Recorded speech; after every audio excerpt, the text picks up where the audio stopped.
دیکھیں احادیث مبارکہ میں مختلف قسم کے مضامین بیان کیے جاتے ہیں، تو ان مضامین کو دیکھتے ہوئے محدثین کرام نے کئی احادیث کو خاص نام اور القابات دیے ہیں کہ ان القابات اور ان ناموں کے ذریعے پھر اس حدیث کو پہچانا جاتا ہے، اور اس پر باقاعدہ علماء نے کتابیں لکھی ہیں۔ اس طرح کی حدیثوں کو کہتے ہیں احادیث ملقبہ۔ کیا کہتے ہیں؟ اونچا، احادیث ملقبہ، یعنی وہ حدیثیں جن کو کوئی لقب یا نام دیا گیا۔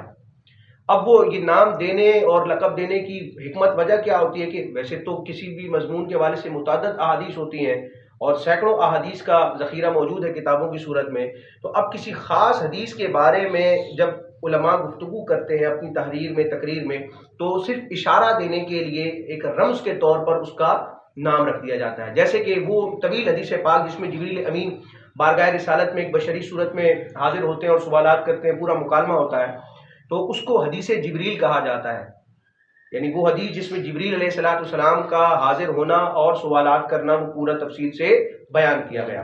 تو اب علماء محدثین اہل علم جب بھی اپنی کتاب میں لکھیں یا اپنی گفتگو کے دوران کہیں کہ حدیث جبریل سے پتہ چلا یا حدیث جبریل میں یہ چیز بیان کی گئی یا اس مسئلے کی دلیل حدیث جبریل ہے، تو آپ سمجھ جائیں کہ اس سے مراد وہ حدیث ہے۔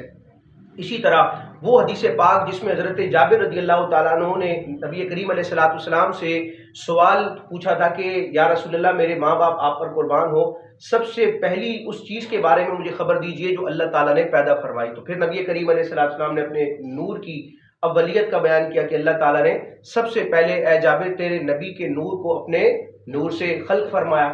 تو اس حدیث کی طرف جب بھی اشارہ کرنا ہوتا ہے تو علماء کیا کہتے ہیں؟ حدیث نور۔ کیا کہتے ہیں؟ حدیث نور۔ اسی طرح آپ دیکھتے جائیں مختلف مضامین سے متعلق احادیث ہوتی ہیں اور انہی ناموں سے پھر وہ پہچانی جاتی ہے۔ اب دیکھیں شفاعت مصطفیٰ کے حوالے سے ویسے تو درجنوں احادیث موجود ہیں، لیکن وہ حدیث جس میں پورا قیامت کا نقشہ کھینچا گیا کہ ساری خلقت جو ہے وہ شفاعت کی غرض سے مختلف انبیاء کرام کے پاس جائے گی، ہر طرف سے ان کو جواب ملے گا کہ نفسی نفسی اذهبوا الی غیری، پھر اختتام پر سب نبی کریم علیہ السلام کی بارگاہ میں حاضر ہوں گے اور آپ شفاعت کبریٰ کا دروازہ کھولیں گے۔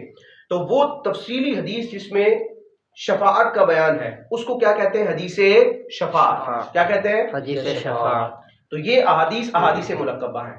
تو وہ احادیث کہ جن میں نبی کریم علیہ السلام نے اپنی خصوصیات کا، اپنے خصائص کا بیان فرمایا ہے، ان احادیث کو کیا کہتے ہیں؟ حدیث خصائص۔